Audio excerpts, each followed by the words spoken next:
Okay, Rolf. So you left Ryan Price, and then you've gone. No, I To, was ushered out oh, you were of. ushered out of Ryan Price's, yeah. But it wasn't your fault. Kicking and screaming. So then you went to Toby Boulding, who you've mentioned in the earlier part was bon viveur, lover of life. Absolutely. Tell us about him. Well, what can I say about Tobes that hasn't already been said? I mean, he was just a remarkable man. Brother Ian was far more celebrated because he was training mill reefs and things like that. And but Ian's career wasn't straightforward. I mean, he had a great success, but he had losers too. And you know, he was in a very particular time, Noel Merlis and people like that, that he had to compete against, Vincent O'Brien, he had to compete against. And somebody wrote him a letter and said what a useless trainer he was. If it hadn't been for Mill Reef, Mrs. Penny, Locksong, etc., you'd have been nowhere, the fella didn't see the irony. And down at the bottom, he said, and you're a very mean man, probably the meanest man in racing. And yours sincerely, I can't remember, P.S., your brother is the untidiest man in racing. So the letter, Ian said, letter over to us, and Tubbs was in the next room, and all of a sudden there was this huge bellow, and he came in waving the letter, and he said, look at this. I said, yeah. He said, I'm the meanest man in racing. And that was Toby to a T. He could be self-deprecating. We did something wrong for an owner from Jersey one time who came over in a bait, and Toby just turned round and showed him his backside and said, kick it. And the fella bought another horse. That was the way that Toby operated. I was the last person that he spoke to. He was in the hospice, and I'd been to the hospital round the other side, about my fundament. I just leave it at that. And Toby was there, and he wasn't in good shape with his head down. I just can't believe he was in. But this was a fella who, he was a colossus as an individual, both height, character, personality, the lot. But there he was. And I said to him, Tobes, I've been round to see about my backside. And he said, he lifted his head and he said, would you like some of my suppositories, Rolf? And within an hour, he was in a flashing light ambulance to Winchester and died in one could get very sentimental about Tobes. He had the number of friends, owners, fans was legion. Would there have been, back in these days, would the trainers you talked about, would there have been any social, were you like friends of these guys? Would they sort of invite you for dinner and stuff like that? Or was there still that sort of, you're the employee, even though you had big affection for them? How was the... No, as far as Toby's concerned, because I lived in the yard. You know, you got up, walked into the office, went down to the gallops, whatever. I was sort of part of the family, except that Cara would be, Toby's wife, would be turning in her grave if I said that, because she always viewed me with great suspicion, as I say, partly because of her daughters, but partly because she was quite a superior lady, was Cara in many ways. One of the Morrisons, you know, own Wiltshire and sorry, I got that wrong. She was a Barclays, who you know about, but she was a tremendous character, and what she did for Toby, I remember some Arabs came, for our first Arabs, and they weren't noted Arabs, but they were Arabs, and they came over, and Cara had to show them this horse, and it had got a Roman nose, as jumpers often did in those days. They were after a flat horse, and they remarked on this, and Cara said, "No, it'll grow out of it. It's all right," and sold it to them. And that was the way that Fifield was, light-hearted in some ways, but as things improved, things got serious. You know, more serious. And you know, A.P. McCoy ended up there, well, began there. Sorry, and the world racing world gravitated towards Fifield. Toby was a great attraction on many levels. I was privileged to be there. And did you nip off to India again between him and Elsie? Yes, I did. That's right, and that's when I went to take the horses to the Palace Stud in Bangalore, and then I went from India to Australia, and I got a remark.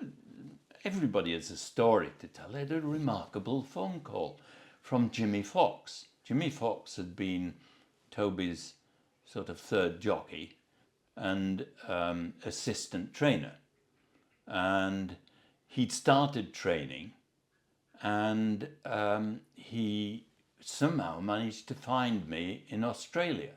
And he said, "Rolf, you fancy coming back and working with me?"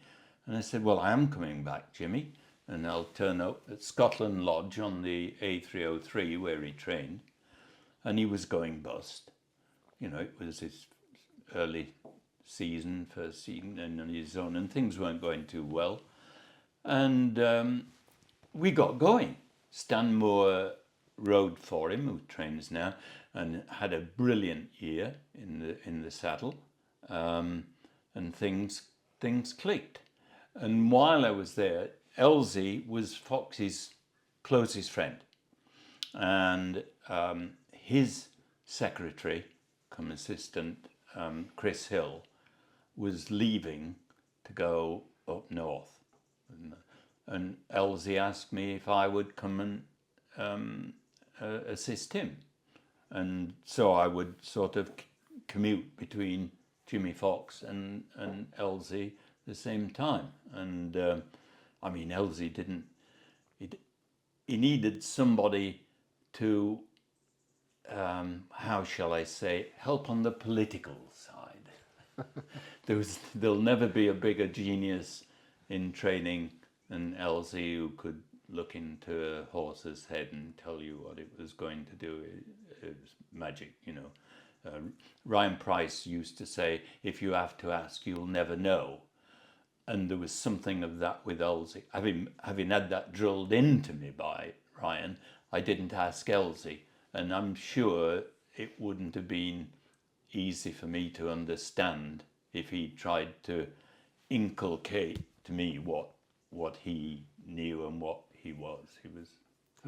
David Ellsworth probably best known for Desert Orchid. Yes.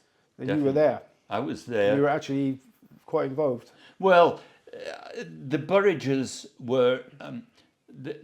Elsie had a strange. I'm not going to elaborate on that relationship with some of his owners, and the Burridges weren't necessarily Ellsworth type people.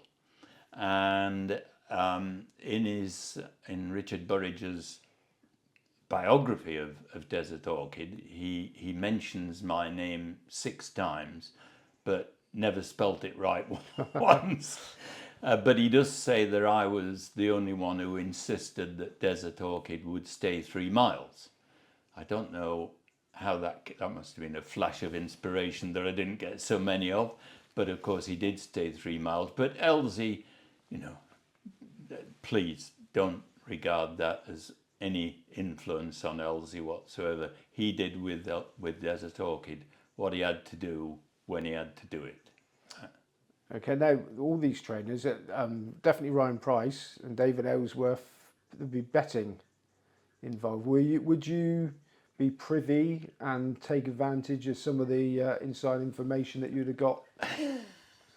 Well, as I was giving some of that information out, I'd have been a fool not to. I mean, the year I had with Ryan was 76, when the ground was very hard. It was that really hot summer.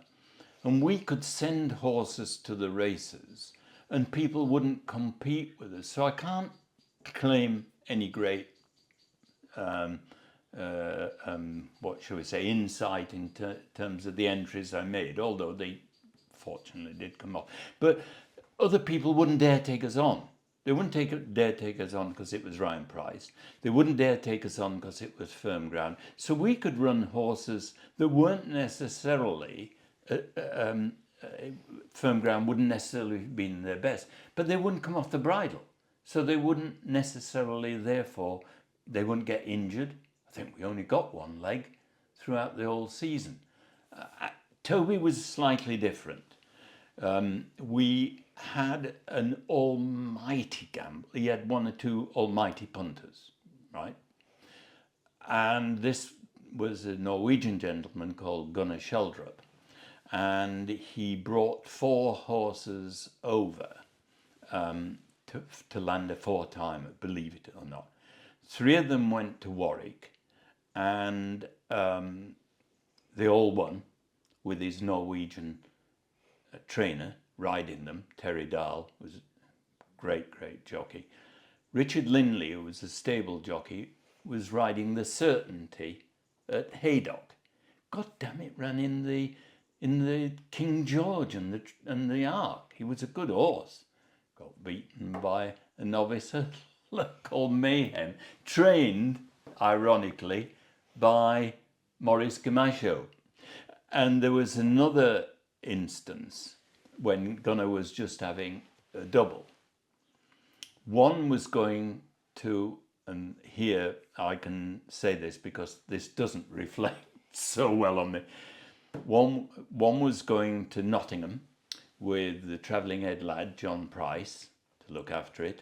And the other was going to Exeter, where Toby was going to look after things.